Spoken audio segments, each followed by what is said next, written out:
आप सबों का हार्दिक स्वागत है। टीपी कॉलेज मधेपुरा के यशस्वी प्रधानाचार्य, हमारे अभिभावक professor Kailash Prasad Yadav sir, hello, please शांति बनाए रखें। आदरणीय प्रधानाचार्य महोदय प्रोफेसर कैलाश प्रसाद यादव सर, आज के हमारे इस कार्यक्रम के मुख्य वक्ता एवं मुख्य अतिथि प्रोफेसर विनय कुमार चौधरी सर, जो कि हमारे विश्वविद्यालय हिंदी विभाग के विभागाध्यक्ष रहे हैं और मानविकी संकाय के संकायाध्यक्ष भी रहे हैं। और सबसे बड़ी बात यह है कि इन्होंने हमारे संस्थापक महामना कीर्तिनारायण मंडल के ऊपर 2 पुस्तकों की भी रचना की है। एक काव्य ग्रंथ है कोसी पुत्र के नाम से, और दूसरा एक नाट्य ग्रंथ है दधीची की हड्डी के नाम से। तो मैं एक बार सभी विद्यार्थियों से, शिक्षकों से अनुरोध करूंगा, एक बार विनय सर के लिए एक बार जोरदार तालियां। हम आभारी हैं सर आपके कि आपने हमारे संस्थापक को अमर करने में एक बड़ी भूमिका निभाई है। उन्हें साहित्य के क्षेत्र में ला करके आपने न केवल इस विश्वविद्यालय के प्रति अपने कर्तव्यों का पालन किया है, बल्कि पूरे कोसी सीमांचल एवं पूरे देश में शिक्षा की जागृति के लिए भी आपने एक बड़ा योगदान दिया है। हम आपके आभारी हैं। और मैं स्वागत करना चाहता हूं हमारे महाविद्यालय में अंग्रेजी विभाग के विभागाध्यक्ष और महाविद्यालय के अर्थपाल डॉक्टर मिथिलेश कुमार हरिवर्धन सर, जिनका हमारे सभी कार्यक्रमों में सहयोग प्राप्त होता है। और इस कार्यक्रम के आयोजन में बड़ी भूमिका निभाने वाले हमारे गणित विभाग के विभागाध्यक्ष लेफ्टिनेंट गुड्डू जी, जिनको हमने कल ही फ़ोन पर रिक्वेस्ट किया और इन्होंने इतने अधिक से अधिक संख्या में छात्रों को आमंत्रित किया है। मैं आपके प्रति विशेष रूप से आभार व्यक्त करता हूं। इस कार्यक्रम में उपस्थित हमारे बड़े भाई, जिनका मुझे स्नातक की कक्षाओं से ही हमेशा मार्गदर्शन एवं स्नेह मिलता रहा है, हमारे इतिहास विभाग के assistant professor doctor Amitabh Kumar ji, और हमारे बीएड के सभी शिक्षकगण, प्रभारी विभागाध्यक्ष अमित भाई एवं अन्य सभी शिक्षकगण, सभी छात्र एवं छात्राओं, मैं सबसे पहले प्रधानाचार्य महोदय एवं मुख्य अतिथि महोदय और सभी शिक्षकों से अनुरोध करूंगा कि हमारे महाविद्यालय के संस्थापक महामना कीर्तिनारायण मंडल जी के चित्र पर पुष्पांजलि अर्पित करने का कष्ट करें। प्रधानाचार्य महोदय।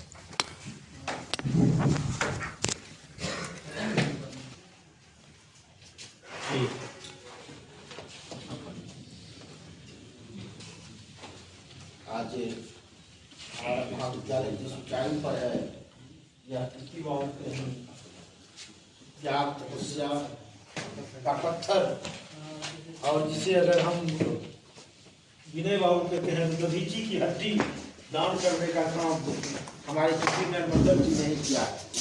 अगर टीपी कॉलेज मधेपुरा और भारतीय विज्ञान महाविद्यालय मधेपुरा की स्थापना इन्होंने अपने प्रयास से नहीं की होती, शायद आज हमारे मधेपुरा में बीएन मंडल विश्वविद्यालय की स्थापना भी नहीं होती। तो मैं इनके प्रति आभार व्यक्त करता हूं। और मेरे लिए खुशी की बात है कि आज के हमारे इस कार्यक्रम में हमारे बीएन मंडल विश्वविद्यालय के विद्वत परिषद की माननीय सदस्य और अर्थशास्त्र विभाग की वरिष्ठ प्रोफेसर श्रीमती प्रज्ञा प्रसाद मैडम आई हैं। मैं आपका भी हृदय से स्वागत करता हूं और पहले अनुरोध करता हूं कि कृपया कीर्ति बाबू के चित्र पर पुष्पांजलि अर्पित करने का कष्ट करें।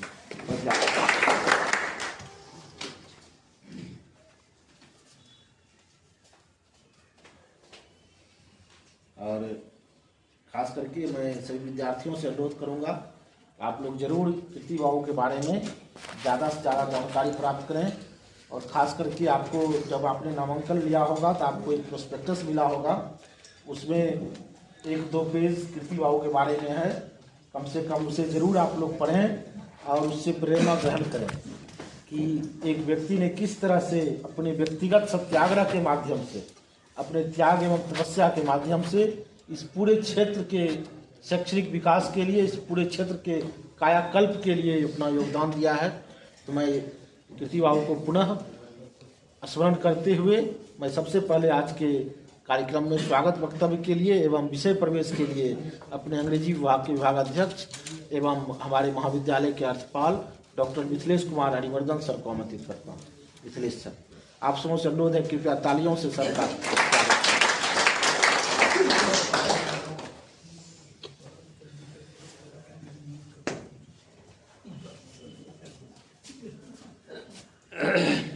बहुत बहुत धन्यवाद सुधांशु सर जी को, जो ये अवसर उन्होंने मुझे दिया। मुझे तो पता भी नहीं था, अभी अभी कुछ देर पहले हमारे आदरणीय प्रधानाचार्य महोदय ने हमको कहा कि सर ऐसे ऐसे एक कार्यक्रम आ जाइए, तो मैं आ गया और आपके साथ उपस्थित हूँ। मंच पर आसीन प्रधानाचार्य महोदय डॉक्टर विनय बाबू मुख्य वक्ता के रूप में जो उपस्थित हैं, डॉक्टर प्रज्ञा प्रसाद यशस्वी और क्रांतिकारी विचारों से ओतप्रोत doctor Sudhanshu, doctor professor Guddu Kumar, NCC के कैडेट्स, बीएड के हमारे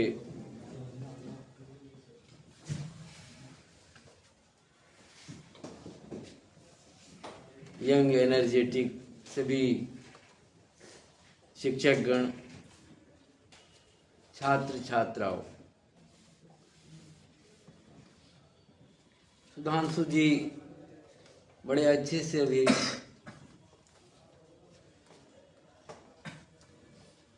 महामना कीर्ति बाबू के जीवन पर प्रकाश डाल रहे। जीवन से भी ज्यादा उनके मनोभावों पर इनका प्रकाश पड़ रहा था। इनके माध्यम से जो मैंने समझा, कीर्ति बाबू ने जिस अलख, जिस चेतना को जागृत करने का प्रयास किया,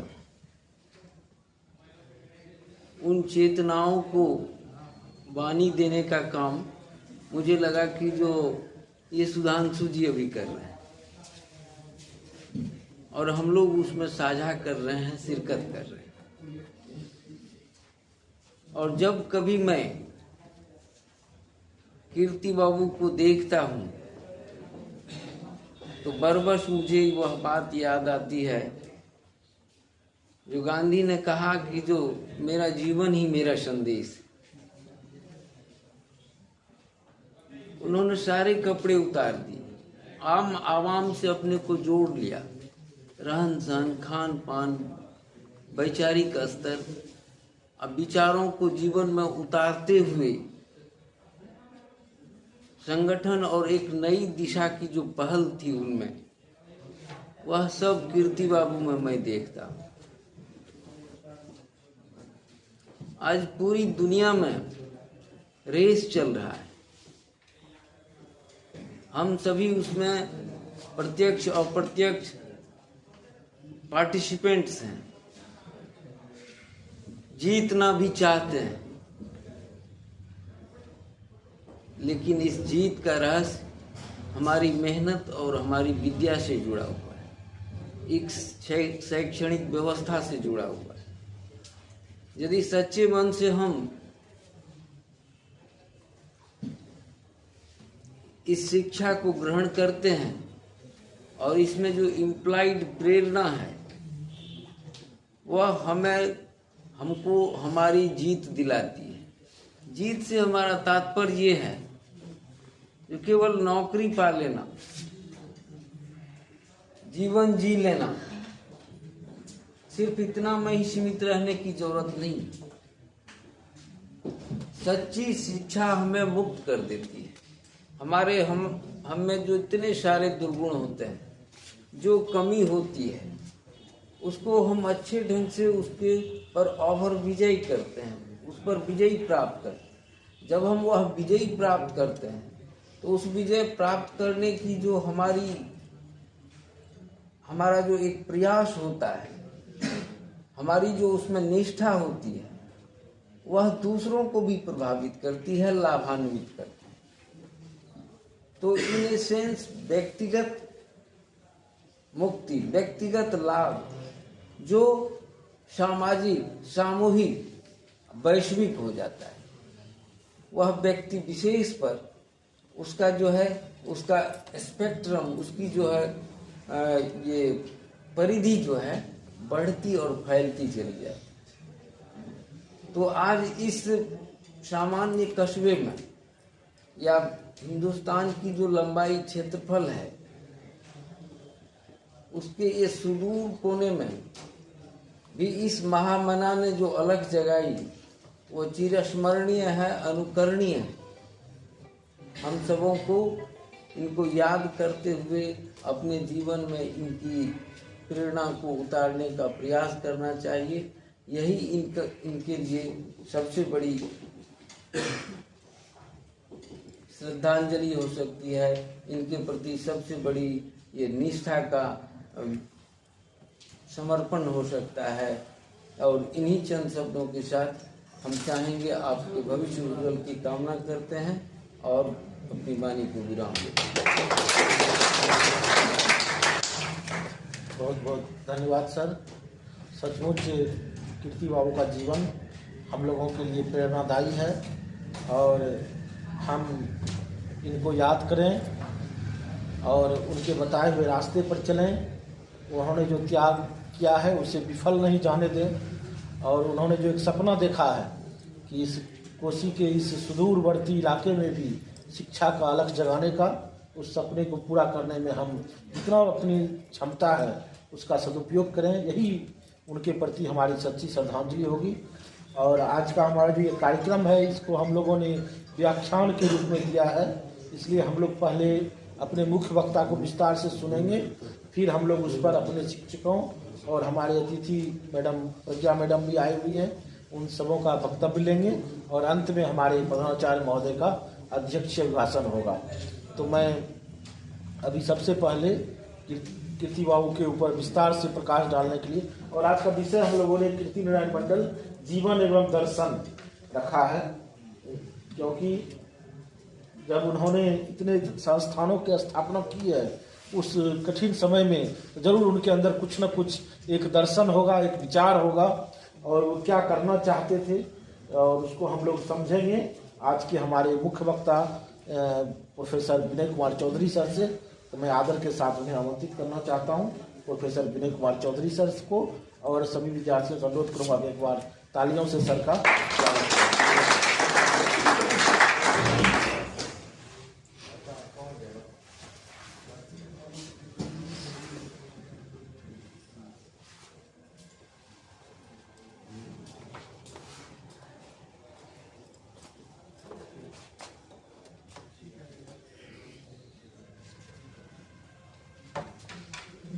मंडल विश्वविद्यालय का अग्रणी महाविद्यालय या टीटी कॉलेज और इसके प्रधानाचार्य हमारे मित्र प्रोफेसर कैलाश प्रसाद यादव, मंचासीन प्रोफेसर प्रज्ञा प्रसाद, हरिमर्दन साहब और आज के आयोजन के सूत्रधार सुधांशु शेखर जी, बीएड के शिक्षण कर्मी एवं छात्रों, मुझे मुख्य अतिथि के रूप में आमंत्रित किया गया। मैं आभार व्यक्त करता हूं और आंतरिक प्रसन्नता महसूस करता हूं कीर्ति नारायण मंडल के जीवन संदर्भों पर प्रकाश डालने के लिए। कीर्ति नारायण मंडल 1916 ईस्वी में पैदा हुए 18 मार्च और 7 मार्च 1957 में दिवंगत 97 में। मेरा उनसे साहचर्य कम से कम 15 वर्षों का रहा और बड़ा ही आंतरिक लगाव उन्होंने हमसे महसूस किया। अंतिम दिन भी वे मुझसे मिलने के लिए मेरे आवास की तरफ कदम बढ़ाए थे। उस दिन मैं लखनऊ में था। अब है कि हम किन्हीं को याद करते किस लिए हैं। बेशक ही हम जन्म तिथि और पुण्य तिथि तो औपचारिकतावश मनाते हैं, मूलतः हम याद करते हैं उनके कर्म को, उनके सामाजिक अवदान को। और आदमी बड़ा भी होता है तो कर्म से ही, और कर्म से भी बड़ी बात है कि जिसके सपने बहुत ऊंचे हों, जिसकी दृष्टि बहुत व्यापक हो। और सामान्य रूप से हम सभी खाते पीते रोजमर्रा की जिंदगी जीते हैं। कोई भी आदमी जन्मना विलक्षण नहीं होता, जन्मना महान नहीं होता, जन्मना राम और कृष्ण नहीं होता। कर्म से ही वह पूजा जाता है। और यह सुखद आश्चर्य होना चाहिए कि इसी मिट्टी में पैदा हुए, मनहरा में, बाद में तिलकुरा में बस गए और आपके जो प्रधानाचार्य महोदय हैं उनके वंश से जुड़े हुए भी हैं। सीधा रक्तगत संबंध भी इनका है।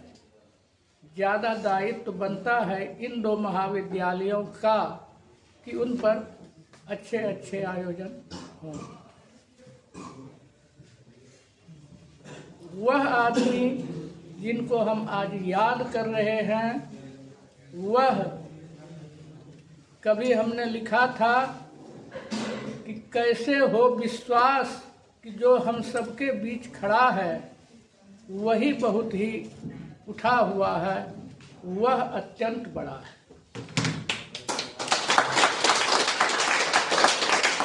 जब हमारी 2 किताबें उन पर प्रकाशित हैं और एक पुस्तक में हमने 38 संस्थाओं की सूची दी है, वह उनके द्वारा खोली गई। कई संस्थाएं मृत हो गई, भ्रूण हत्या हो गई, लेकिन वे सारी संस्थाएं कहीं न कहीं उनके कर्म और उनकी महत्वाकांक्षा का सूचक है। और यह विश्वविद्यालय भी परोक्षतः उनका ही अवदान है।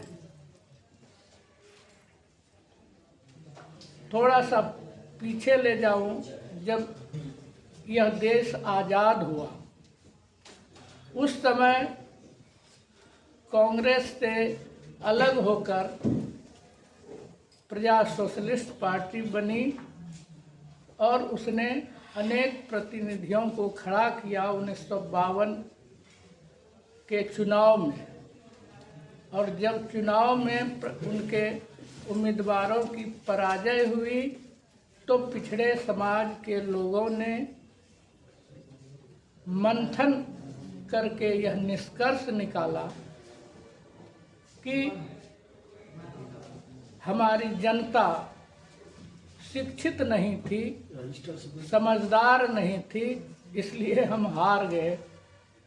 हम आप जो बैठे हुए हैं प्रसाल में सभी जानते हैं कि सर्वांगीण विकास का आधार है शिक्षा, और शिक्षा अगर कम हो, समझदारी अगर कम हो, तो 52 की पराजय के मंथन के पश्चात 3 कॉलेज के खोलने की पिछड़े समाज ने का निर्णय लिया।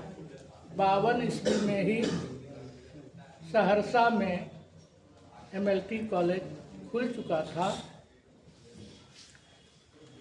तो 52 में JP महाविद्यालय भी और एक PBS कॉलेज भी और तीसरा यह 3 कॉलेज खोलने की योजना बनी राजनीतिज्ञों के स्तर पर। इससे पूर्व भी कोसी अंचल में, इस मधेपुरा क्षेत्र में आप जानते हैं कमलेश्वरी बाबू का नाम, KP कॉलेज, AA थे आज़ादी के समय। यह सुखद आश्चर्य उन दिनों के लिए था। और शिवनंदन मंडल, BP मंडल, भूपेंद्र नारायण मंडल, ये राजनीति के यहाँ के बड़े योद्धा थे। आप जानते होंगे कि कमलेश्वरी बाबू संविधान सभा के भी सदस्य रहे और आज़ादी के पूर्व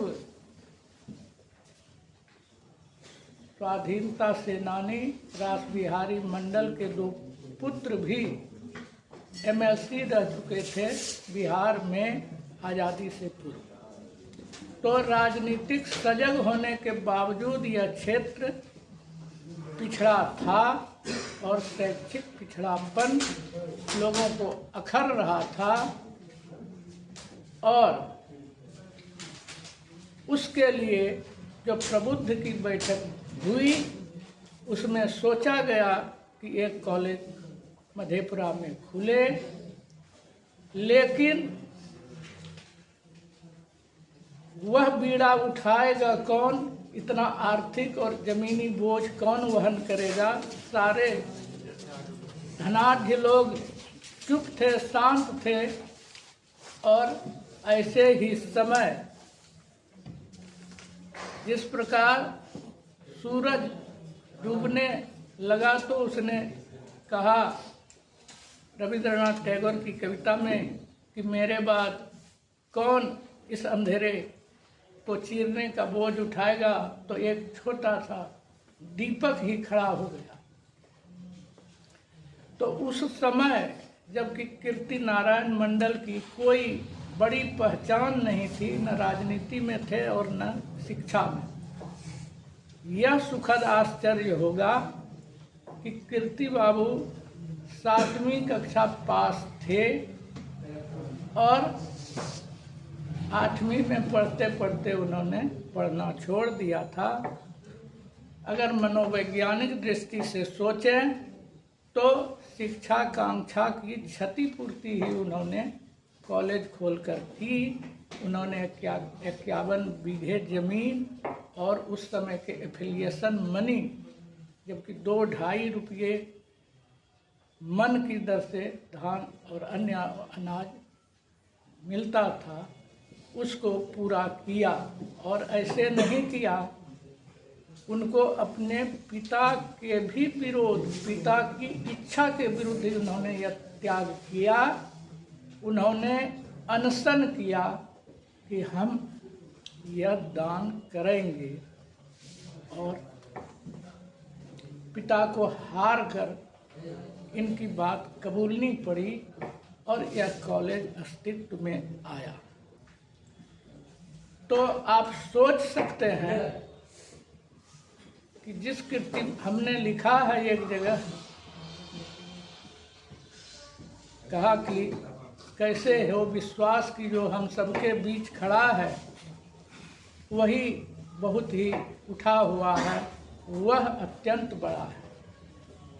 जब मैं 81 ईस्वी में उनके संपर्क में आया तो बस एक धोती ही पहनते और ओढ़ते थे। और इसीलिए हमने एक जगह लिखा है कि गांधी सा अधनंगा, गौतम सा गृह त्यागी। पुत्र भी था, बेटी भी थी, इसके बावजूद सबके रहते हुए जगत में सबसे निबट अकेला वे हर गृहस्थी गौतम की तरह अपने गृह का त्याग करके इस मधेपुरा में ही विराग की जिंदगी जी रहे थे। और यह भी आश्चर्य होगा कि हमने उनको देखा अपने से धान उसनते हुए, और यह भी देखा कि जब भी हम जाते थे, जब यह कॉलेज सरकारी हो गया पार्वती कॉलेज, और कुछ लोगों ने उन्हें अमानवीय ढंग से निष्कासित कर दिया, तो वे चले गए उधर पथराहा की ओर। 2 कॉलेज वहाँ अभी भी है अस्तित्व में। और जब मैं वहाँ एक दिन गया तो देखकर अभिभूत रह गया कि रचकर कोई, और हमको लिखना पड़ा कि रचकर कोई संसार, सजाकर फुलवारी, फिर छोड़ उसे तुम चल देते ऊसर वन में। कॉलेज जब सरकारी हो गया उसके बाद भी वहाँ रहते थे, अपने से खाना बनाते थे, चपरासी था, एक छोटा सा नौकर था। और इतना ही नहीं, वे पखाना का बेसिन अपने से साफ करते थे, वे खपड़ा, चाली खपड़ा अपने से छाते थे। तो महानता केवल स्थूल चीज नहीं है, वह छोटी छोटी आदमी की छोटे कर्मों में लक्षित होती है। कीर्ति नारायण मंडल ने इस क्षेत्र में न जाने कितने कितने को मैट्रिक, आईए, बीए, एमए और प्रोफेसर तक बनाया अपने आर्थिक अनुदान से। उन्होंने सभी जात के लोगों के लिए तो एक ऐसा विमुग्धकारी व्यक्तित्व था। आप समझ सकते हैं कि एक ही धोती पहनना और ओढ़ना, आप समझ सकते हैं कि वर्षों तक अनाज छोड़कर केवल आलू उबाल कर खाना, यह सब अद्भुत वीतरागी का लक्षण था। उनमें साहित्य के भी प्रति अनुराग था। मैथमेटिक्स के टीचर का भी इंटरव्यू लेते थे वे खुद, और किसी इंटरव्यू में ऐसा नहीं लगता था कि हवाई फायरिंग कर रहे हैं। चुन चुन कर प्रतिभावानों को, एक तरह से पार्वती साइंस कॉलेज उनकी आत्मा था। वहीं अंतिम दिनों तक रहे, और जब यहाँ से जब उनको निष्कासित कर दिया शिक्षकों ने, तो रचकर कोई संसार, सजाकर फुलवारी, फिर छोड़ उसे तुम चल देते ऊसर वन में। ऊसर में ही फिर फूल खिलाने लगते तुम, वन प्रांतर में जीवन की हरियाली सजती। जिस ओर साधना का रथ बढ़ जाता तेरा, उस ओर सृजन की नित्य नई गंगा जगती।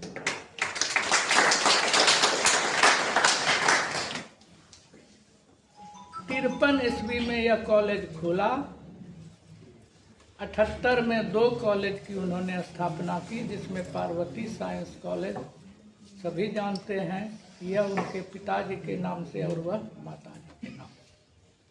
और 81 ईस्वी में उन्होंने 14 कॉलेज की घोषणा की, जिसमें कटिहार भी, पूर्णिया भी, बिहारीगंज, फरबिसगंज, राघोपुर, सिंहेश्वर, मड़वाहा और कॉलेज इधर बैजनाथपुर, उधर सिमरी बख्तियारपुर में उस नाम में, और छोटे स्कूल की भी उन्होंने स्थापना की, प्राथमिक विद्यालय में। कुल मिलाकर उन्होंने 38 संस्थाओं को जन्म देने का काम किया। एक मिनी, बल्कि कहिए कि स्वयंभू कुलपति थे वे।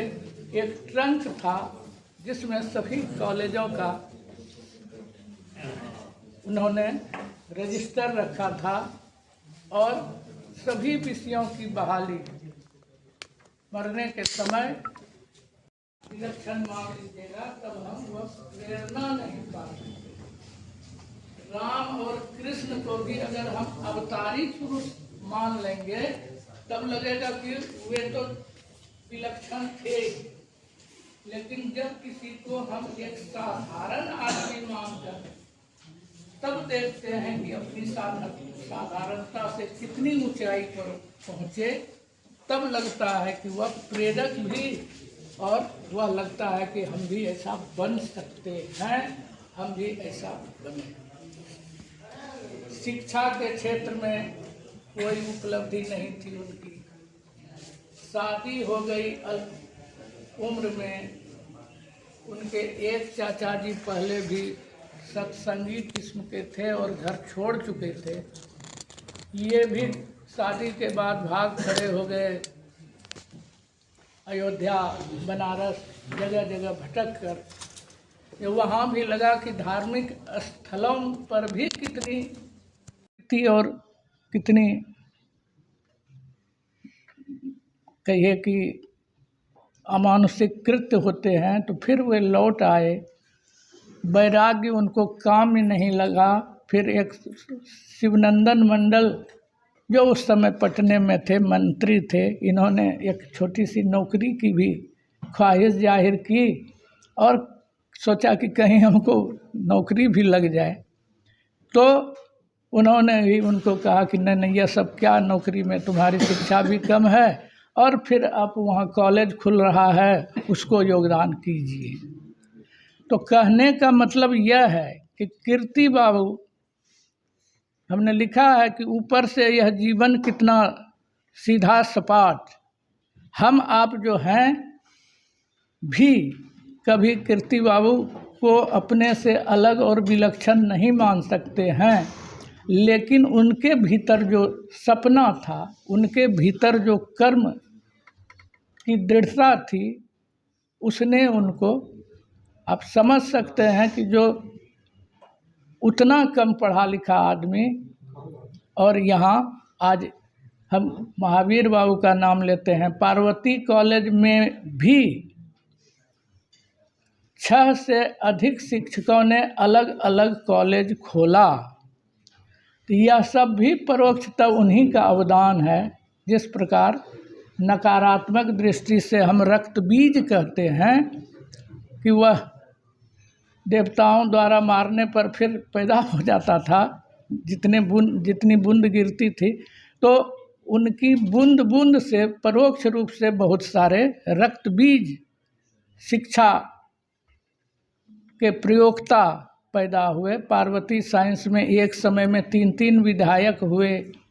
इस क्षेत्र में जिसकी जो ऊंचाई हुई कालांतर में, स्वातंत्र्योत्तर काल में, उन सारी ऊंचाइयों के पीछे कहीं न कहीं कीर्ति नारायण मंडल जी का योगदान है। उन्होंने टेक्निकल कॉलेज, मेडिकल, इंजीनियरिंग खोलने की, एक विश्व स्तरीय पुस्तकालय खोलने और विश्वविद्यालय खोलने का सपना देखा। वह सपना उनके द्वारा पूरा नहीं हुआ, लेकिन आज विश्वविद्यालय भी है, तो वह पृष्ठभूमि उन्होंने ही तैयार की।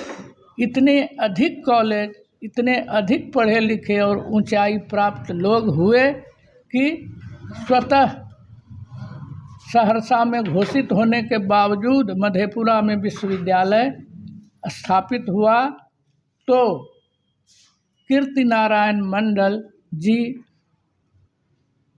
की ऊंचाई, और हम आप जो युवा पीढ़ी हैं, नागार्जुन ने लिखा है, तुम किशोर, तुम तरुण, तुम्हारी अगवानी में साफ कर रहे राजपथों की काई फिसलन पगडंडियां निकाल रहे हैं।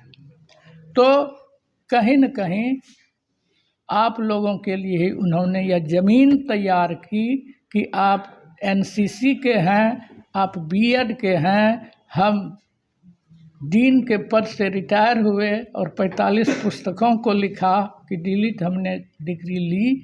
यह सारा कुछ मैं आज भी अपने को संपूर्ण और संपूर्ण रूप से उनका ही अवदान मानता हूँ। भले ही प्रतिभा मेरी हो, परिश्रम मेरा हो, लेकिन उसे पल्लवित और पुष्पित होने में उनका योगदान ही योगदान है। और हम कहें तो इस कोसी अंचल के सर्वांगीण विकास और गुणात्मक प्रगति में उनका महत्तर योगदान है। और मुझे तो याद नहीं है, क्योंकि 2 किताबें हैं तो मैं, और अभी तो लगता है कि बहुत कुछ उन पर लिखा जाना, संस्मरणों का जखीरा है। फिर इधर बड़े प्रयास से इतिहास विभाग में हमने शोध के लिए एक आदमी को प्रेरित किया है, टॉपिक स्वीकृत हो गया है। तो वे कभी न आत्मविज्ञापन और न आत्म प्रशंसा के भूखे रहे और हमेशा ही बस कर्म योगी की तरह कार्य करते रहे। उन पर इस किताब में हमने लिखा कि आदमी वक्त का सिकंदर है, आदमी शक्ति का समंदर है, कोई खुद को तो खोज कर देखे कितना कुछ आदमी के अंदर है।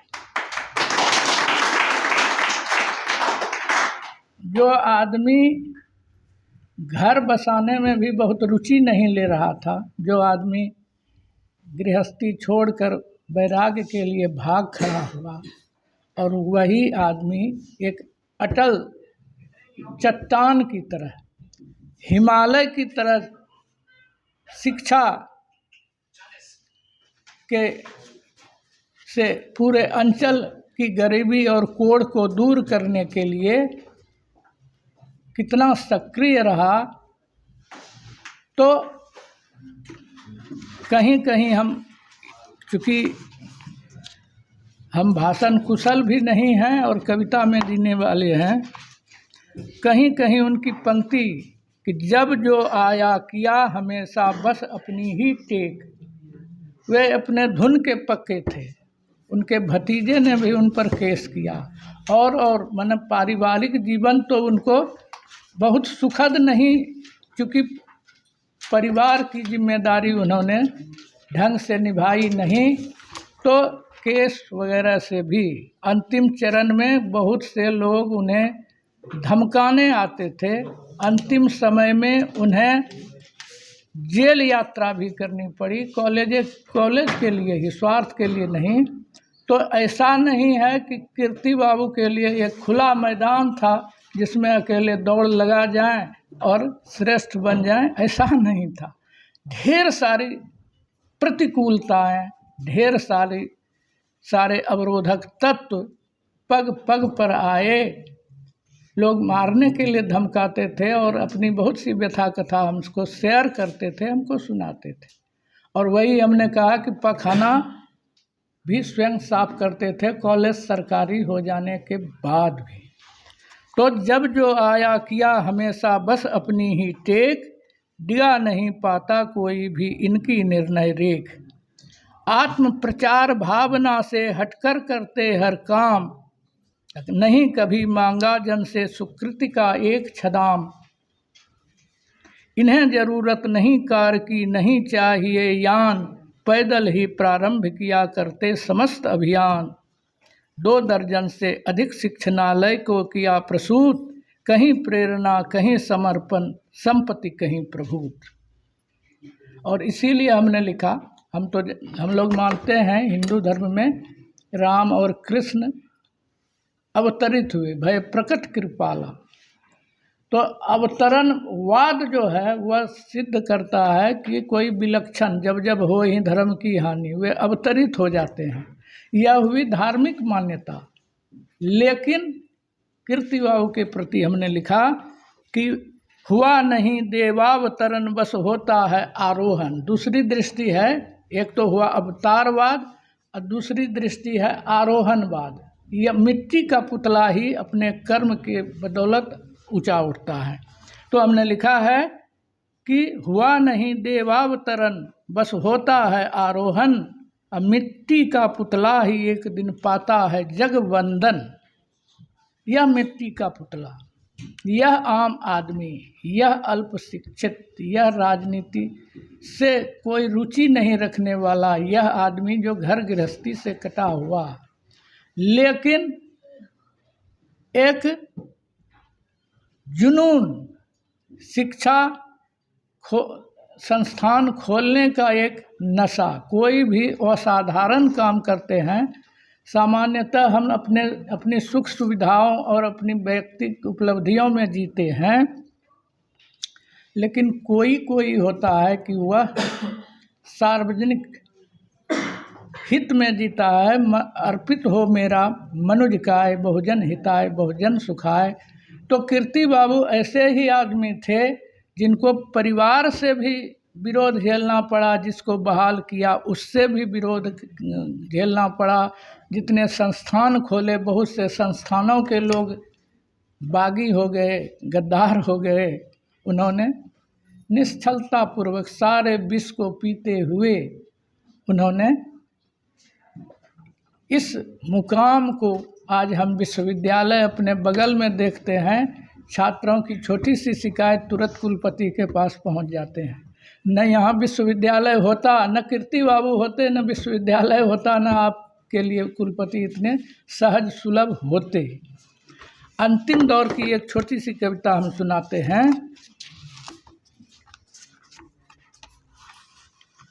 यह कविता जब पार्वती साइंस कॉलेज छोड़कर चले गए थे, संत अवध बिहारी, इंटर और डिग्री 2 कॉलेज है, तो हमने लिखा था जब पहली बार वहाँ देखा उनको बियाबान में अकेले सब कुछ अपने में निमग्न, और यहाँ कुछ हमारे मित्रों की भी बेरुखी का शिकार, तो हमने लिखा था कोई रहता इतिहास लिखाने को आतुर, कोई लिखकर इतिहास अमर हो जाता है, लेकिन तुम ऐसे पुरुष, चरित ऐसा तेरा, जिसको लिखने इतिहास स्वयं ही आता है।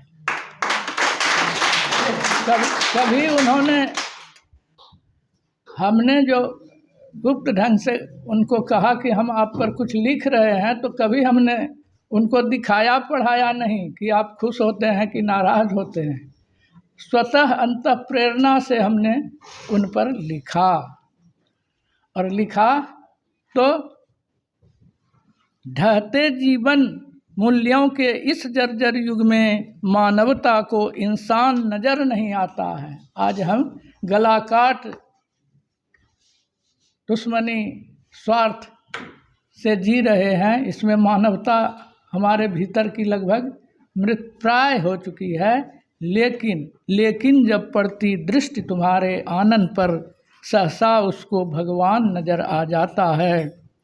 गांधी सा अधनंगा, गौतम सा गृह त्यागी, गांधी सा अधनंगा, गौतम सा गृह त्यागी, आचार्य विनोबा सा सात्विक जीवन तेरा, तुम मोहन मदन मालवीय के हो अपर रूप, दृढ़ता में लोरिक सा विश्वास अचल तेरा। अभ्यंतर में धन संग्रह की लालसा नहीं, प्रासादों में रहने की चाह नहीं मन में, सब दिन अंतिम दौर तक झोपड़ी में रहे। दिनकर ने लिखा है कि प्रासादों के कनकाब शिखर होते कबूतरों के ही घर। बड़ी बड़ी अट्टालिका में देखते हैं कि कबूतर निवास करता है जहाँ तहाँ घोंसला बनाकर, तो उसी पर लिखा कि प्रासादों के कनकाब शिखर होते कबूतरों के ही घर, महलों में गरुड़ न सोता है, बसता हुआ कहीं पहाड़ों में और शैलों की फटी दरारों में। इसी तरह से ये भी प्रासाद की इच्छा कभी नहीं रही, तो अभ्यंतर में धन संग्रह की लालसा नहीं। प्रासादों में, प्रासाद मन महल होता है, प्रासादों में रहने की चाह नहीं मन में, रच कर कोई संसार सजा कर फुलवारी। एक एक पौधा लगाते थे पार्वती कॉलेज में, पूरे मनोयोग से वृक्षारोपण करते थे। रचकर कोई संसार सजाकर फुलवारी, और तुम छोड़ उसे फिर चल देते ऊसर वन में, उधर पथराहा की ओर। ऊसर में ही फिर फूल खिलाने लगते तुम, वन प्रांतर में जीवन की हरियाली सजती। जिस ओर साधना का रथ बढ़ जाता तेरा, उस ओर सृजन की नित्य नई गंगा जगती। जहाँ कल्पना भी नहीं कर सकता था कि मधुबन में कॉलेज खोल दिया, बिहारीगंज में खोल दिया, और लोग कल्पना नहीं कर सकते वैसी वैसी जगहों को भी इन्होंने, जहाँ आज विश्वविद्यालय है वहाँ भी राधा कृष्ण डिग्री कॉलेज की आधारशिला रखी गई थी। रवि बाबू थे तो उन्होंने भूमि पूजन किया था। तो मन कल्पनातीत, यहाँ इतनी कम दूरी पर 2 कॉलेज हो, यह प्रशासन की भी कल्पना से परे है। वहाँ 2 कॉलेज है, सिंहेश्वर में 2 कॉलेज है, तो एक तरह से उन्होंने आंधी ला दी। तो जिस ओर सृजन की, जिस ओर साधना का रथ बढ़ जाता तेरा, उस ओर सृजन की नित्य नई गंगा जगती। रेणु का मैला आंचल यह उत्तर बिहार, इसकी परती परिकथा तुम्हें उकसाती है। जिस जगह देखते दैन्य अशिक्षा धनाभाव, वह जगह प्रेरणा भूमि तुरंत बन जाती है। फिर हृदय सिंधु की शांत अतल गहराई से निर्णय का कोई महाज्वार लहराता है। देखते देखते नींव वहाँ पर पड़ जाती, कोई शिक्षण संस्थान खड़ा हो जाता है।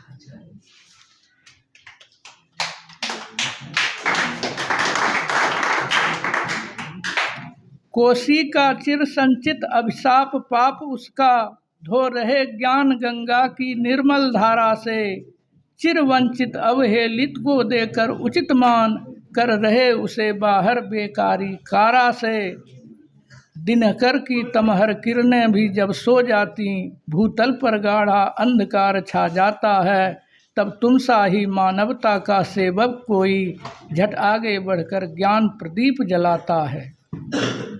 जितना ही उन्होंने जीवन में झंझावात झेला, जितना ही जहर पिया, उसको लक्ष्य करके लिखा है कि झंझावातों उन्मत्त प्रभंजन के आगे, जब दिलकश दीवानों की गति रुक जाती है, तब भी तेरे गतिचरण नहीं रुकते थमते। प्रतिकूल परिस्थिति भी आखिर झुक जाती है। सारे अवरोध विरोध तोड़ दो देते दमखम, जब तुम अपने निश्चय के पथ पर बढ़ते हो। बाधक शक्ति भी साथ तुम्हारे हो जाती। जहाँ भी खोलते हैं कुछ विरोध होता है संस्था खोलने में, लेकिन वह भी बाधक शक्ति भी साथ तुम्हारे हो जाती, जब तुम उदात्त सोपान शिखर पर चढ़ते हो।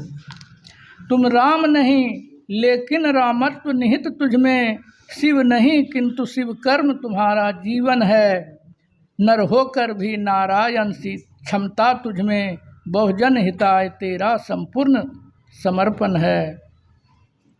और वहाँ भी जो कीर्ति बाबू की प्रतिमा बनी है, इसी पुस्तक की 4 पंक्ति दर्ज है कि जिसने है अर्पित कर दी जनहित में बोती बोती।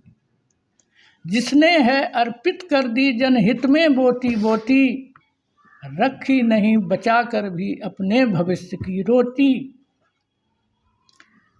उसका ही युग युग तक गाएगा भविष्य जय गाथा, समय शिखर पर उनकी ही फहरेगी कीर्ति पताका। बस इन्हीं शब्दों के साथ मैं अपनी वाणी करता हूँ। बहुत बहुत धन्यवाद सर। हम आभारी हैं आपके इन प्रेरणादायी वचनों के लिए।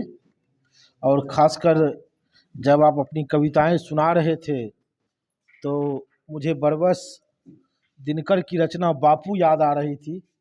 जो कि उन्होंने वह भी रचना उन्होंने बापू के मृत्यु के कुछ दिन पहले ही लिखी थी और उसका कुछ बंद प्रकाशित भी हो गया था, लेकिन कई उसकी कविताएं उनकी मृत्यु के बाद प्रकाशित हुई। और उसमें जो एक पंक्ति है कि चल पड़े दो कदम जिधर, चल पड़े कोटि पग उसी ओर।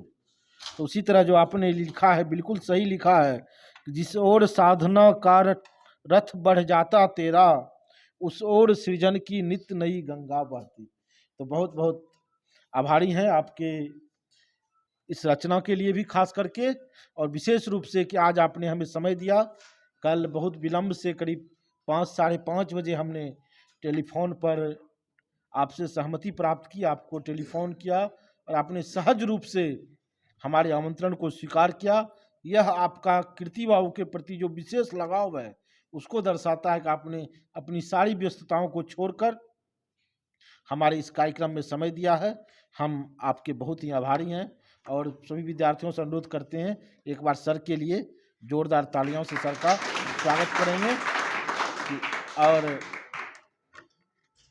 इनका अभिनंदन करेंगे जी।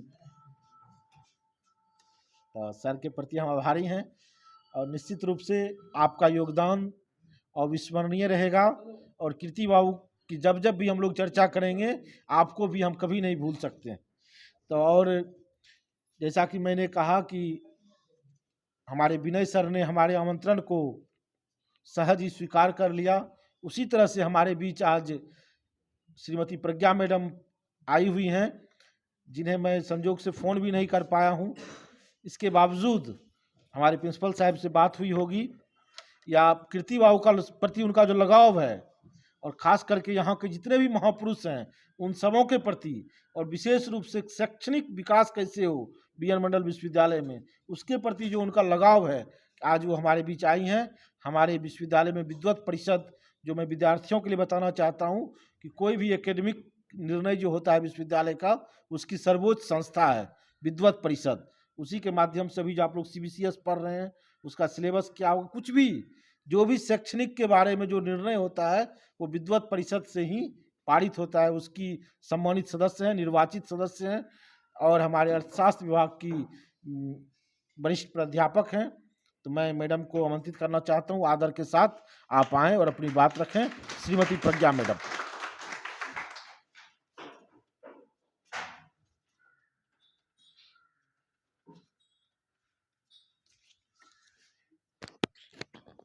आज लंबी छुट्टी के बाद मैं 5 तारीख को ही विश्वविद्यालय ज्वाइन की थी और फिर 2 दिन के बाद उसी दिन मेरा मोबाइल खराब हो गया और मैं बिल्कुल हैंडीकैप हो गई हूँ।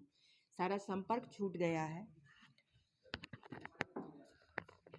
और जैसे ही सुबह में तैयार होकर के विश्वविद्यालय आई, ये न्यूज़पेपर भी देखने का मौका नहीं मिला, फोल्ड करके लेते सीधा डिपार्टमेंट पहुंचे। लेकिन आज मैं बहुत लंबे समय के बाद, कोविड के बाद, अपने आप को व्यवस्थित करने की लगातार संघर्षरत हूँ, क्योंकि मैं पहले भी समय सीमाओं का अनुपालन, अपने कर्तव्य निष्ठा में सजग रहा करती हूँ और इसलिए अक्सर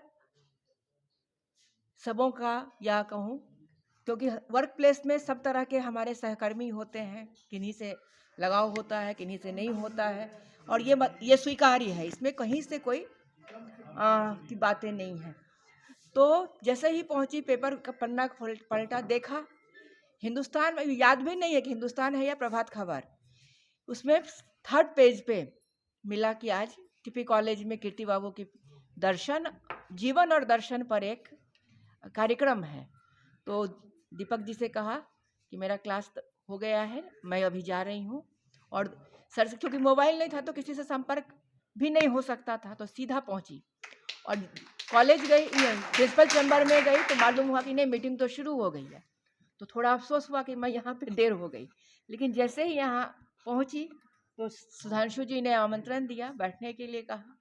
इसके लिए मैं बहुत आभारी हूँ और अब मैं शुरू करती हूँ अपनी इस आज के कार्यक्रम से कि विधिवत मैं अध्यक्ष TP college Kailash Prasad sir का अभिनंदन, अरिमर्दन सर का, विशिष्ट हमारे विनय बाबू का और सुधांशु जी का, सबका और सभागार में उपस्थित सभी एनसीसी कैडेट यहाँ हैं, तो बड़ी खुशी है कि इनकी भी चेतना, सजगता जो है भूमि के प्रति, देश के प्रति, समाज के प्रति, जो एक सैनिक की, जो अर्धसैनिक की जो भूमिका है, उन्हें कैसे समाज के संवेदनाओं को और समाज के निर्माण में जिसकी आप सुरक्षा के लिए तत्पर रहेंगे, उसके अंदर का स्वरूप क्या है, और जिस सभागार में हम लोग बैठे हुए हैं वह किस प्रकार विकसित होकर विगत 71 वर्षों में, यानी 7 दशकों के बाद इस स्वरूप में आया है। इसके मेरा अपना इस कैंपस से निजी रिश्ता रहा है। जब मैं 1973 में 10 वर्ष की अवस्था से अपने दादाजी के साथ यहाँ आती थी, और मेरे बीच वाले तीसरे नंबर के चाचा जी इसी कैंपस में वेलफेयर हॉस्टल के सुपरिंटेंडेंट हुआ करते थे, और साथ ही पॉलिटिकल साइंस के प्रोफेसर भी थे, और उनका घर ठीक कॉलेज के सामने है, रत्नेश नंदन महाविद्यालय का आवास। तो ये घर जैसा था कैंपस। और कीर्ति बाबू हमारे पिताजी के मामा के साले हुआ करते थे, और मेरे दादाजी भी उनको अपना साला के तरह ही मजाक का रिश्ता रहता था। और उसी साल 73 ईस्वी में जब हम लोग पटना गए थे, तो वो कुछ कॉलेज के ही कार्यक्रमों से जाया करते थे, तो हमारे घर पे ही ठहरते थे। तो उनको देख के जो पहली झलक हमारी हुई, तो उसके पहले हम लोगों का भी स्कूल कॉलेज के बुक से, किताबों से हमारे परिवार का एक निकट का रिश्ता है कि किताब के बिना हम लोग जी नहीं सकते हैं। तो सुकरात जिसको हम लोग कहते हैं, हम लोग क्लास 4 में तब तक पढ़ चुके थे सुकरात का जीवन दर्शन, गौतम बुद्ध का जीवन दर्शन, क्लास 4 में ही। तो उनकी छवि अचानक लगी कि शायद मन को लगा कि सुकरात मेरे घर कैसे पहुंच गए। सुकरात का जो काया चित्र रहता है टेक्स्ट बुक में, और आज इस तरह जो आज हम लोग आप लोग देखते हैं कलर्ड विजन, वो नहीं था, ब्लैक एंड व्हाइट ही हुआ करता था रेखा चित्र। तो सुकरात का जो लुक था, और उसमें पढ़ा था कि वो कितने सीधे साधे थे, और सच बोलने के लिए उन्हें जहर, वो वास्तव का जहर पिए थे।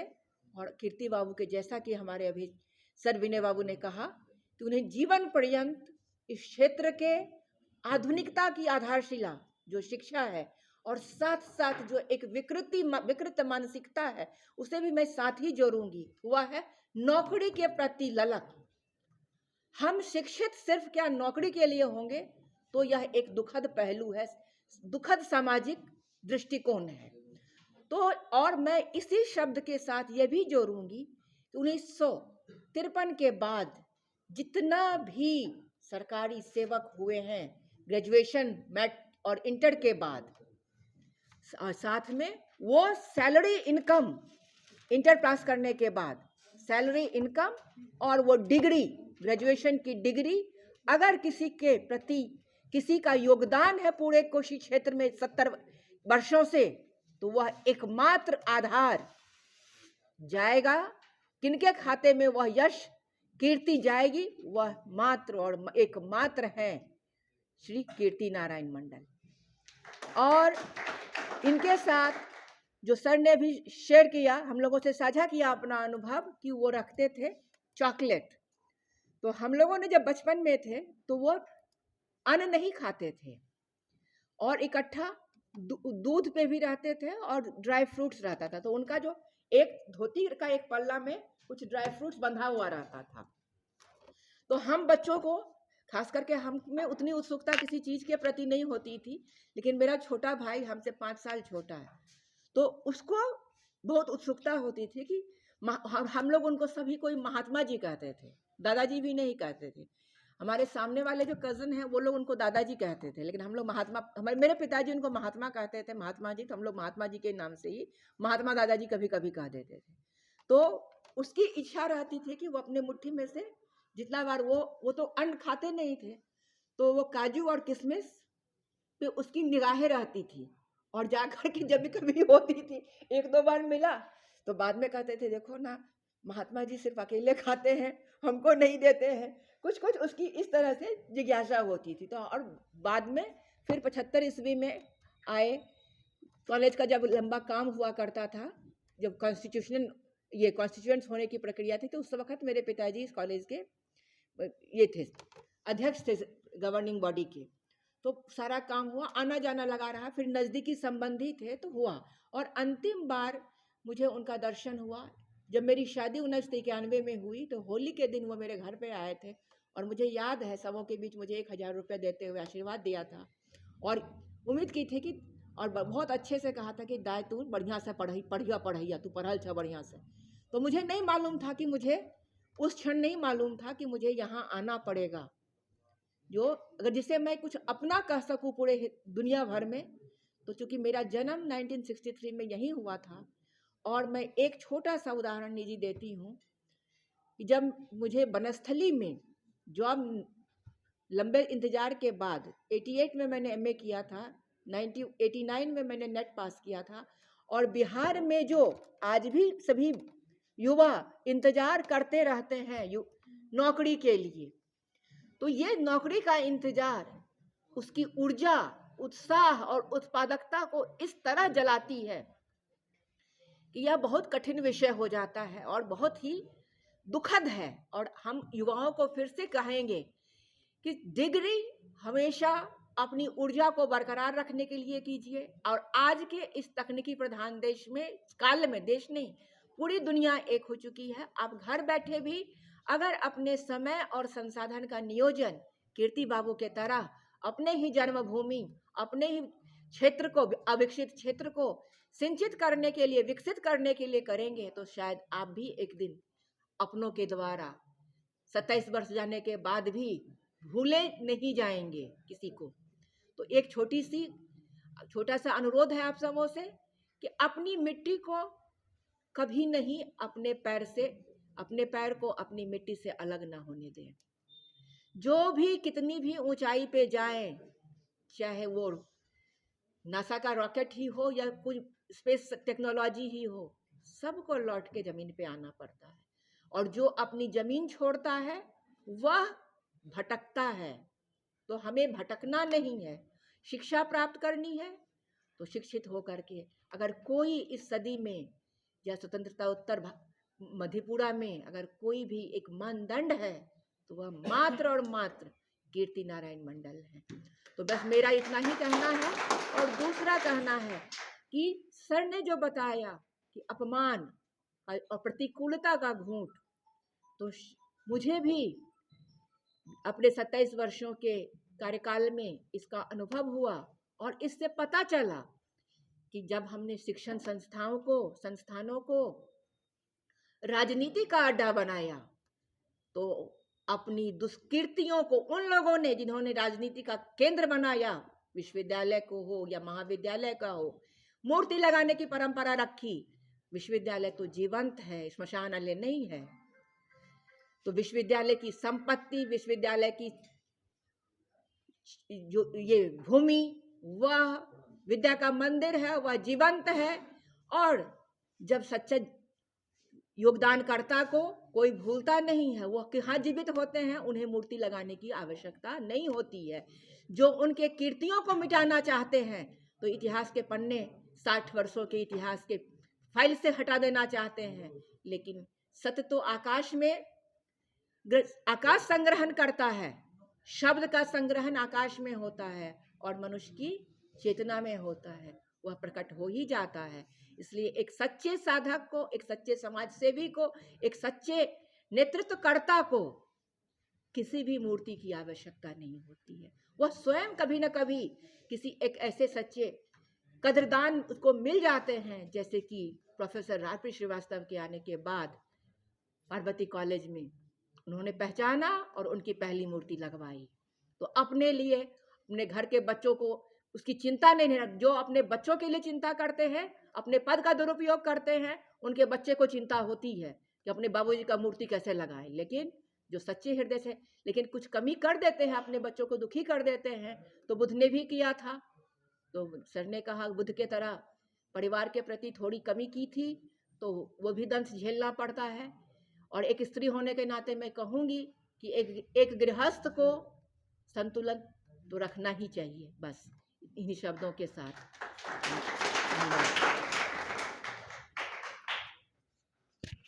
बहुत बहुत धन्यवाद मैडम। हम आपके आभारी हैं कि आप इस कार्यक्रम में आई और इस कार्यक्रम को पूर्णता देने में आपकी बड़ी भूमिका रही। मुझे भी आप जब भाषण दे रही थी तो मुझे याद आ रहा था, हम लोगों ने केंद्रीय पुस्तकालय में एक वर्कशॉप किया था। उसमें आपने टीपी कॉलेज की जो हम लोगों की स्थापना हुई है, उसका जो पहला प्रोसीडिंग है, वह भी आपने हम सबों को पूरा बहुत अच्छे तरीके से उसको लेमिनेशन करवा के विश्वविद्यालय में आपने उसे दिया था, ताकि उस कृति को हम लोग संरक्षित रह सकें। हमारे केंद्रीय पुस्तकालय में वह संरक्षित है। तो मैं आपके प्रति आभार व्यक्त करता हूं, और आपकी जो यह सजगता है अपने इतिहास के संरक्षण के प्रति, वह हम सबों के लिए, जो हमारे युवा हैं, हम सभी जो नए प्राध्यापक हैं, उन सबों के लिए यह प्रेरणादायी है। तो मैं आपके प्रति आभार व्यक्त करता हूं और सभी विद्यार्थियों से अनुरोध करता हूं कि एक बार तालियों से मैडम का स्वागत करें, ताकि मैडम इतनी अस्वस्थता के बावजूद, व्यस्तता के बावजूद वहाँ से आई। नया कैंपस जाने आना एक अपने आप में कठिन कार्य है, अभी खास करके जाम उम रहता है, इसके बावजूद वो आई, तो मैं उनके प्रति विशेष रूप से आभार व्यक्त करता हूँ। और अब ज़्यादा समय नहीं लेते हुए मैं आमंत्रित करना चाहता हूँ आज के हमारे इस कार्यक्रम के सम्मानित अध्यक्ष, जिनके नेतृत्व में हमारा यह महाविद्यालय लगातार प्रगति की ओर अग्रसर है, और हम लोगों ने कल ही सारी योजनाएं बनाई है।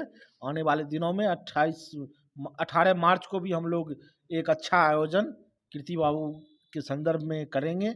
यह प्रधानाचार्य महोदय से हम लोगों की बातचीत भी हो गई है, और हम लोग तो जब भी कार्यक्रम आयोजित करते हैं, आप सभी स्टूडेंट देखते होंगे, खास करके अगर उसका आयोजन मैं कर रहा हूं, तो निश्चित रूप से उस कार्यक्रम की शुरुआत हम कीर्ति बाबू के चित्र पर पुष्पांजलि से ही करते हैं, चाहे वो कार्यक्रम कुछ भी क्यों नहीं हो। तो क्योंकि आज जैसा कि सभी लोगों ने कहा, मैडम भी बोल रही हैं, हमारे विनय बाबू भी ने कहा, अगर आज हम लोग यहाँ पर हैं तो उसके प्रेरणा, उसका जो बीज जो है, उसका जो भूमि जो तैयार किया है, वो कीर्ति बाबू ने ही तैयार किया है। अगर उन्होंने ये कॉलेज नहीं बनाया होता, अगर ये विश्वविद्यालय नहीं होता, तो आज हम लोग भी प्राध्यापक नहीं बन सकते थे। आज आप BA BSc कर रहे हैं, हो सकता है कि आपके पास उतने पैसे नहीं हो कि आप दिल्ली बम्बई जाके पढ़ाई करें या भागलपुर जाकर के भी पढ़ाई करें। तो आज यहाँ हम लोग आसानी से जो पढ़ लिख पा रहे हैं, या हम लोग जो प्राध्यापक बने हैं, तो इसके पीछे जो है, इसके नींव के जो पत्थर हैं, वो दधीची की जो हड्डी है, वो कीर्ति नारायण मंडल ही हैं। इसलिए कीर्ति बाबू को बार बार स्मरण करना चाहिए, और उनके लिए हम कुछ नहीं कर सकते हैं, उन्होंने तो हमारे लिए बहुत कुछ कर दिया। उनको याद करके हम अपना ही सम्मान बढ़ाते हैं, कीर्ति बाबू को सम्मान दे करके हम अपना सम्मान बढ़ाते हैं, अपने संस्थान का सम्मान बढ़ाते हैं। वो तो सम्मान से परे हैं, वो तो उनकी ऊंचाई को हम लोग नहीं छू सकते हैं, लेकिन उन्हें याद करके, उनके प्रति कृतज्ञता व्यक्त करके हम अपने अंदर मनोबल ला सकते हैं, प्रेरणा ग्रहण कर सकते हैं। इसलिए उनको बार बार याद करना बहुत ही जरूरी है। इन्हीं शब्दों के साथ मैं आदरणीय प्रधानाचार्य महोदय को आमंत्रित करना चाहता हूं, प्रोफेसर कैलाश प्रसाद यादव सर।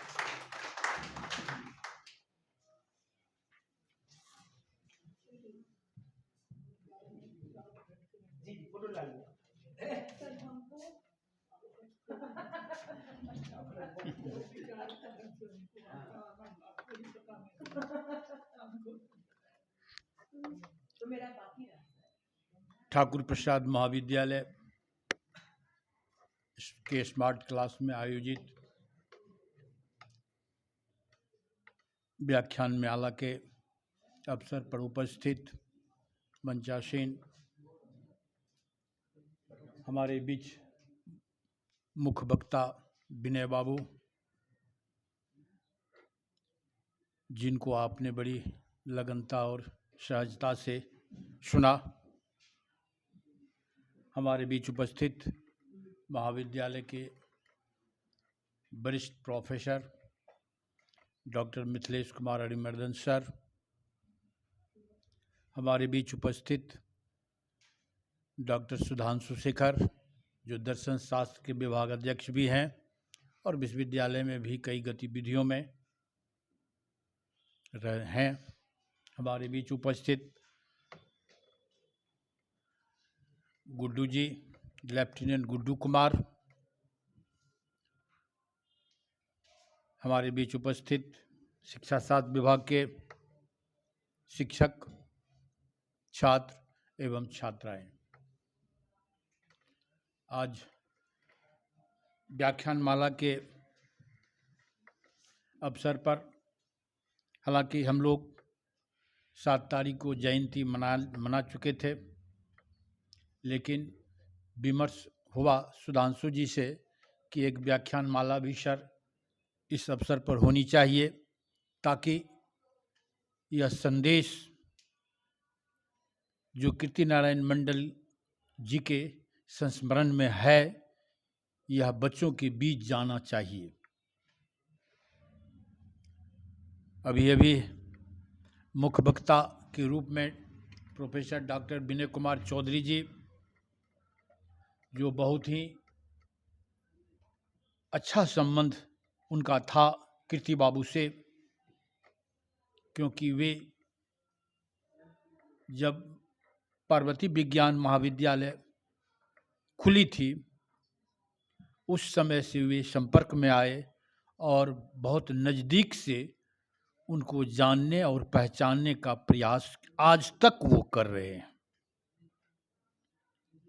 मित्रों, कीर्ति बाबू के विचार और भावना को समझना इतनी आसानी नहीं है, क्योंकि जैसे वो दिखते थे उससे कई गुना मेरिट उनके अंदर था।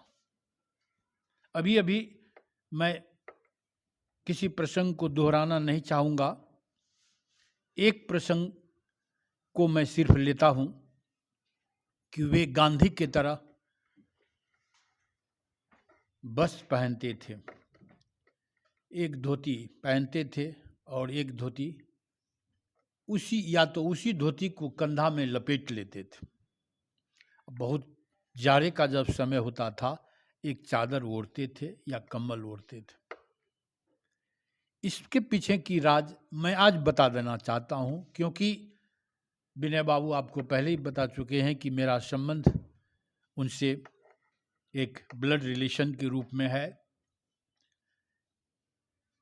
उनकी 3 पुत्रियां थी और वैसे तो 2 पुत्र थे, लेकिन एक पुत्र का देहावसान और सामयिक मृत्यु हो गई थी। एक पुत्र, मैं उनके सेकंड पुत्री का मैं दामाद हूँ।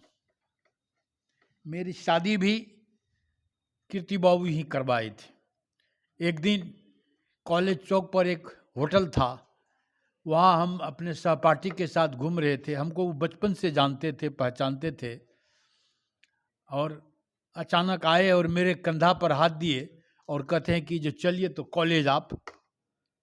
तो मैं अचंभित रह गया कि ये क्यों कह रहे हैं कि चलिए कॉलेज, क्योंकि कॉलेज में उनका परिवार, उनके जो पुत्री थी और जो रिश्तेदार थे वो लोग आए थे। तो मुझे कंधा पर हाथ देते हुए गेट तक ले गए और वहाँ पर कुछ महिलाएं खड़ी थी। उनको कहते हैं अचानक कि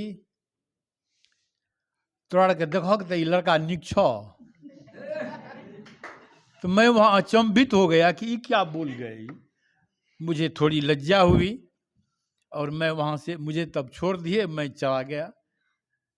और उसके बाद वो पिताजी से मिल करके कहे कि नहीं, ये लड़का से हम अपनी नतनी का शादी करेंगे।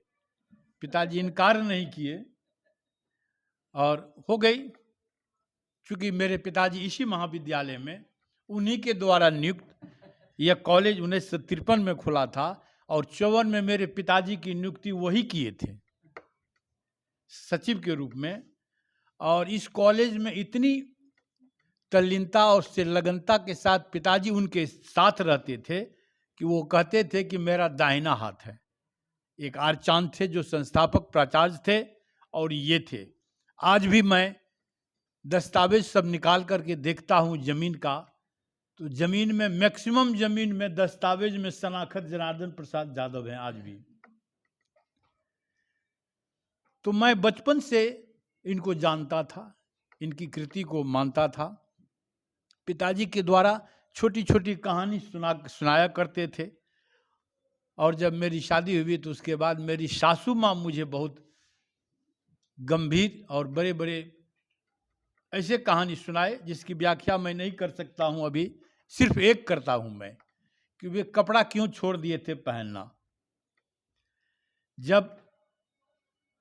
जब उनकी कृति पराकाष्ठा पर थी, हॉस्टल खोले हुए थे पार्वती विज्ञान महाविद्यालय में, कॉलेज नहीं खुली थी, वहाँ पर वे कहीं भी जाते थे, छोटे छोटे बच्चों को चॉकलेट देते थे, ये देते थे, और कहते थे कि एक हिसाब बोलो तब, हाँ हो गया, तू तो बहुत अच्छा लड़का है, और कहते थे कि इस बच्चा को हमको दे दीजिए। ऐसे ऐसे बच्चों का संकलन करके वे 10-20 बच्चों को अपने हॉस्टल में रखते थे, जो घर से ला करके खाना पीना बस सब चीज देते थे। मैं नाम नहीं लेना चाहूंगा अभी, ऐसे ऐसे बड़े विद्वान बने उनके द्वारा पढ़ाई लिखाई करके। आज तो शायद वो लोग परहेज भी करते होंगे कि मेरा नाम उसमें आ जाए तो शायद उनको बुरा लगेगा कि मेरी ये स्थिति थी कि मुझे कीर्ति बाबू के द्वारा पढ़ाया लिखा गया और बड़े बड़े उच्च पद पर गए। तो एक दिन गांव में बढ़िया कुर्ता पे में धोती बंडी पहनते थे, तो उनके गांव में उनके भाई सब मजाकिया लहजे में अपने पिताजी को बताए कि अपने तो ये सिल्क का कुर्ता बंडी धोती झाड़ते ही हैं, और ये कहाँ से ये बच्चा सबको ला करके यहाँ से चावल, यहाँ से दाल, यहाँ से ये वो खर्च करते हैं, इनको कोई काम ही नहीं है। अपने बच्चों को पढ़ाएंगे सो नहीं होता है, आई कहाँ से गांव से दूर से लोगों बच्चे को लेकर के ही पढ़ाते हैं। तत्क्षण उन्होंने सब भाइयों के बीच में ही अपने कुर्ता और बंडी को उतार करके मनहारा में ही उतार दिए और संकल्प ले लिए कि मैं इस कपड़े से जो बचत होगा उससे मैं उस बच्चों को कपड़ा दूंगा। और उम्र भर उन्होंने कभी गंजी भी नहीं पहने, गंजी जो पहनते थे भीतर में उसको भी वो त्याग दिए। तो ऐसे कर्मठ और ऐसे हृदय स्थली थे कीर्ति बाबू। अमीर से बहुत लगाव नहीं रहता था उनको, वो खोजते थे कि कहाँ गरीब गुरबा मध्यम वर्गीय बच्चा है जो शिक्षा के कारण वह डिरेल्ड हो जाएगा, उसको मुख्य धारा में लाने के लिए अमीर के यहाँ बहुत कम जाते थे। वो मध्यम वर्गीय या निम्न वर्गीय बच्चों को कलेक्शन करते थे। ये उनमें एक सद्गुण था, और जिस चीज को वो ठान लेते थे उसको वह सत्याग्रह हो या जो उनको करना पड़े वो करते थे। अभी आपको बताया गया कि वे जमीन देने के लिए तत्पर हो गए। मीटिंग में तो घोषणा कर दिए जो जमीन मैं दूंगा, जैसे ही घर पर गए तो सारे भाई बंधु इसका विरोध कर दिए। तब पिताजी जो ठाकुर बाबू जिनके नाम पर महाविद्यालय है, उन्होंने हस्तक्षेप किया। ये कहानी मेरी सासू माँ सुनाई थी, इसीलिए मैं कह रहा हूं। और जब पिताजी को यह पता लगा कि ये मेरे और जो पुत्र हैं वे इसका विरोध कर रहे हैं कि इतना जमीन आप दे दीजिएगा, कैसे हम लोग अपने बाल बच्चे के लिए क्या रखेंगे, तब ठाकुर बाबू एक निर्णय लिए कि ठीक है, 4 भाई आप लोग हैं, मैं भी अपना हिस्सा लगाऊंगा जमीन में, 5वां हिस्सा जमीन का लगेगा, और जो कीर्ति घोषणा करके आया है वह हिस्सा मैं इस जमीन कॉलेज को दान दूंगा। और जब यह बात निर्णय ले लिए तो भाई बंधु विचार करने लगे कि 5वां हिस्सा अगर लग जाएगा तो एक बहुत बड़ा हिस्सा चला जाएगा पिताजी के नाम से, इससे कम में हमको फरिया जाएगा ये कि 50 बीघा जमीन ही दे देते हैं। और तब सब भाई तैयार हो गए कि ठीक है 50 बीघा जमीन दे दीजिए। 50 बीघा जमीन तिलकोरा का दे दिए। तब तक ये लोग मनहरा में रहते थे, मनहरा ही इनका निवास था और जन्म स्थान था। और ये अकेले हिस्सा ले लिए सबसे पहले तिलकोरा में, जहां निर्जन जंगल था, पानी थी, बाढ़ था, और वहां जाकर के आगे होकर के वो चले गए। जब वे वहां चले गए तो बहुत गाय भैंस पशु पक्षी को पालने लगे। जब वहां वो स्वर्ग बना दिए तिलकोरा को, तो सारे जो और हिस्सेदार थे वे लोग भी कहे कि अब हम भी वहीं जाएंगे। और कीर्ति बाबू का ही देन है कि उस निर्जन में आज सारे इनके जो दियादबाद जो हैं पड़ोसी सब जाकर के बस गए। और वहां जब सच बस गया तो यही है। तो मैं ये कहना चाहता हूं कि हमारे पूर्व वक्ता ने उनके बारे में ढेर सारे उनकी विशेषता को व्याख्या किए, वर्णन किए, असंख्य कॉलेज खोले। मैं एक संस्मरण अंतिम में सुनाना चाहता हूं। जब उनकी तबीयत खराब हुई थी और संत बद बिहारी में एक घर में वो रहते थे, और तबीयत खराब होने के बाद जब वहाँ कारी नाम का एक प्यून था, उनका जो सेवक था, वो लेकर के सीधे हॉस्पिटल पहुँचाए और हम लोगों को जानकारी मिली। तत्क्षण हम लोग हॉस्पिटल गए और हॉस्पिटल में शुरू हो गया इलाज। उसके बाद निर्णय हुआ कि इनको अच्छे इलाज के लिए पटना ले जाया जाए। तो महाविद्यालय में मैं तब तक योगदान कर चुका था पार्वती साइंस कॉलेज में, और महाविद्यालय की ओर से मुझे अधिकृत किया गया कि आप इनको लेकर के, मेरे साथ में नरेश बाबू थे जो उनके रिश्तेदार हैं, आज केमिस्ट्री विभाग के प्रोफेसर हैं, वो भी, उनकी भी आत्मीयता देखने को मिलती है। आज भी वे इनके प्रति समर्पण भाव से रहते हैं। वे और उनकी कीर्ति बाबू की बेटी और एक लड़का, हम लोग मिल करके यहाँ से लेकर के चले। महाविद्यालय से थोड़ी राशि मुझे दी गई और अधिकृत किया गया कि जो राशि लगेगी इनके इलाज में आप लोग जाइए। हम लोगों ने यहाँ से 2 गाड़ी लेकर के चला। 0 माइल बेगूसराय में जाकर के उनका देहावसान हो गया। अंतिम सांस उन्होंने बेगूसराय में लिया और उसके बाद हम लोग रुक करके वहाँ से लौटे और यहाँ खबर किए और तब आ करके यहाँ हम लोग लौटे। संस्मरण की कमी नहीं है। कीर्ति बाबू के बारे में जो वृत्तांत है उनके जीवन का, हम लोग तो बचपन से थे। बहुत सारे ऐसे महामानव हैं जो उनसे प्रभावित हैं, प्रत्यक्ष या अप्रत्यक्ष रूप से।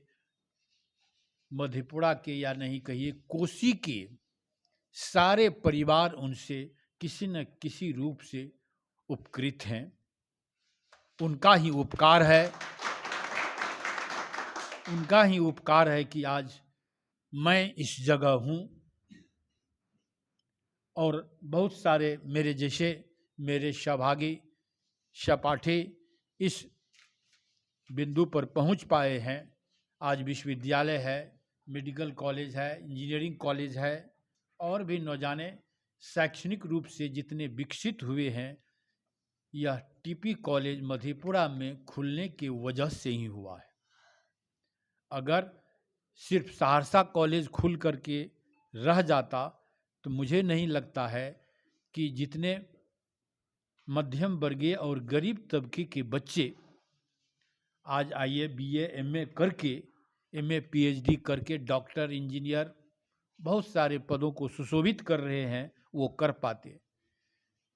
मुझे याद है कि हम लोग जब जिस समय पढ़ रहे थे उस समय में सिर्फ 30 सीट हुआ करता था इस महाविद्यालय में, एक ऑनर्स में, और मिथिला यूनिवर्सिटी था, मिथिला यूनिवर्सिटी में भी 30 था। अब सोच सकते हैं कि अगर यहाँ पर मिला करके अगर 4, 5, 10 कॉलेज मिला करके भी अगर 150-200 सीट ऑनर्स में था और 30 लड़का का एडमिशन सिर्फ हो सकता था मिथिला यूनिवर्सिटी में, तो किस प्रकार हम लोग पीजी किए हैं ये हम लोग जानते हैं। हम लोग पीजी, जब मैं पीजी करना चाहता था तो बिहार के सारे विश्वविद्यालय में अप्लाई किया और सब जगह प्रयास किया, सिर्फ मिथिला यूनिवर्सिटी में किसी तरह एडमिशन हो पाया। आज हमारे महाविद्यालय में एक विषय में कम से कम 39, 40, 50, 60 सीट पीजी का है। अब वो भी कम पड़ रहा है। जब इतने बच्चे पढ़ रहे हैं, एक एक, हमको लगता है कि एक एक विषय में नहीं, कम से कम 200, 150, 250 सीट है, ये भी अब कम पढ़ रहे हैं। पढ़ने के प्रति जिज्ञासा हमारी बढ़ी है, हम अपने बच्चों को पढ़ाना चाहते हैं। तो मैं उनके प्रति मैं आज श्रद्धा सुमन अर्पित करता हूं और मैं अपने हृदय की गहराई से विनय बाबू को, मैडम प्रज्ञा जी को, मितेश बाबू को, गुड्डू जी को और सुधांशु बाबू को मैं धन्यवाद देता हूं कि आज यह एक मंच के माध्यम से इस विषय पर चर्चा करने का मौका आपने तलाशा। बहुत बहुत धन्यवाद।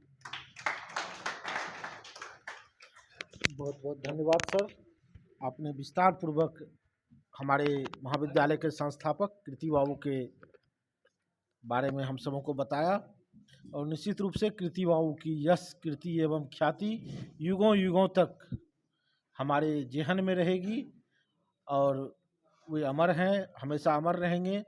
और जैसा कि आप सभी जानते हैं कि शिक्षण संस्थान को खोलना यह सिर्फ शिक्षा को बढ़ाना नहीं है, बल्कि यह समाज परिवर्तन के लिए भी और सामाजिक आर्थिक समानता के लिए भी यह काफ़ी ज़रूरी है।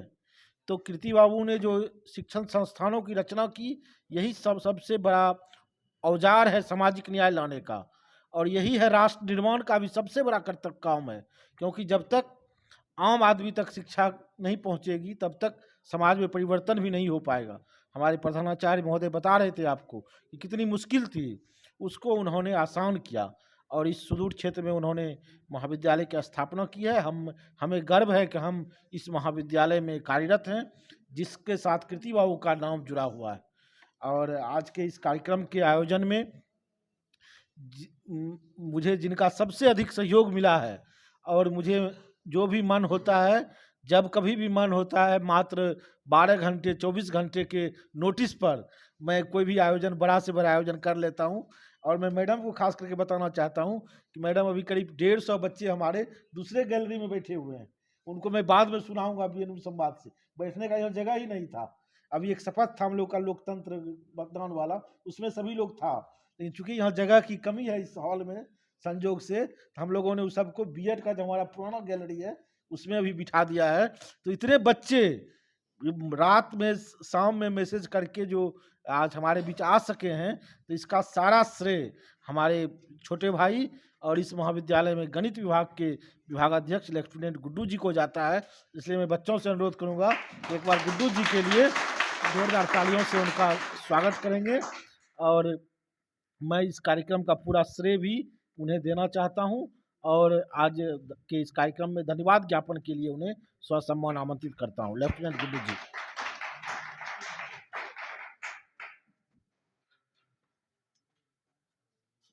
बहुत बहुत धन्यवाद सर। सभी बड़ों को मेरा प्रणाम। सर, अपने आप को जानना है या बेहतर करना है, तो हमें लगता है इतिहास को जानना बहुत ज़रूरी है। आप जिस कॉलेज में पढ़ रहे हैं तो उसके बारे में जानना बहुत ज़रूरी है कि किस तरीके से स्थापना हुआ, क्यों इसका नाम ठाकुर प्रसादी पड़ा। ठीक है, ये तो आपको जानना ही जानना है। मैं यहाँ का रहने वाला हूँ नहीं, मतलब बिहार का ही हूँ, लेकिन इस लोकल एरिया का नहीं हूँ। ठीक है, तो मेरे को कीर्ति बाबू के बारे में ज़्यादा नहीं जानकारी है। आप में से भी कई लोगों को जानकारी नहीं थी। मैं सर आप सभी को धन्यवाद देता हूँ कि काफ़ी कुछ उनके बारे में सीखने को मिला। गांधी का तो नाम हम लोग बहुत सुने हैं, देखे नहीं है। ठीक है, उनका बहुत योगदान रहा है। तो ये आप मधेपुरा के गांधी उनको बोल सकते हैं, इसमें तो कोई दो मत नहीं है आज। ठीक है, तो मैं आप सभी को सर तहे दिल से धन्यवाद देता हूं कि आप लोगों के कारण हमें कीर्ति बाबू के बारे में, हमें और हमारे बच्चों को जानने का मौका मिला। हम इनसे कुछ कंक्लूजन निकाल रहे हैं सर इनके जिंदगी से। बस इतना सारा है कि सबसे पहले आपको समाज को देना है, तो फटा चिटा कपड़ा या गंजी में या नंगा रह करके तो नॉर्मल लेबर क्लास या सब कोई भी कर सकता है, ठीक है। लेकिन यदि आपको समाज को कुछ देना है तो सबसे पहले तो आपके लिए कुछ होगा तब तो देंगे। जब रहबे नहीं करेगा, ठीक है, आप नॉर्मल कपड़ा पहन करके या नॉर्मल चलते रहिए, तो एक आम आदमी है। तो सबसे पहले आपको यदि समाज को कुछ देना है तो आपको तो सक्सेस चाहिए ही चाहिए, तभी तो आप कुछ दे पाओगे। रहेगा तब तो, जब रहबे नहीं करेगा तो आप दोगे कहाँ से। तो अब इनसे आप ये सीख सकते हैं कि सबसे पहले अपने आप को कुछ बनना है और उसके बाद आपको समाज को, क्योंकि बाबू आपको बहुत ज्यादा कुछ हो रहेगा भी, सपोज कीजिए बहुत सारा चीज है, ठीक है, बहुत सारा धन संपत्ति सब कुछ है, तो क्या आप 4 गो कपड़ा एक साथ पहन सकते हो? नहीं, लिमिटेशन है। आप एक ही कपड़ा पहनोगे, ठंड है तो 2-3 गो पहनोगे, ठीक है। ऐसा तो नहीं ना कि 100 गो कपड़ा है तो 100 का 100 डाल लोगे, ऐसा तो नहीं होगा। घर में 20 गो कमरा है तो एक ही कमरा में सोना है, एक ही बेड पे सोना है, ठीक है। तो बस इतना ही कंक्लूड करूंगा इनके जिंदगी से कि सबसे पहले आप कुछ सक्सेस होइए, तब आप समाज को दे सकते हैं। बहुत बहुत धन्यवाद आप सभी को। Thank you so much sir. Photo आगे आ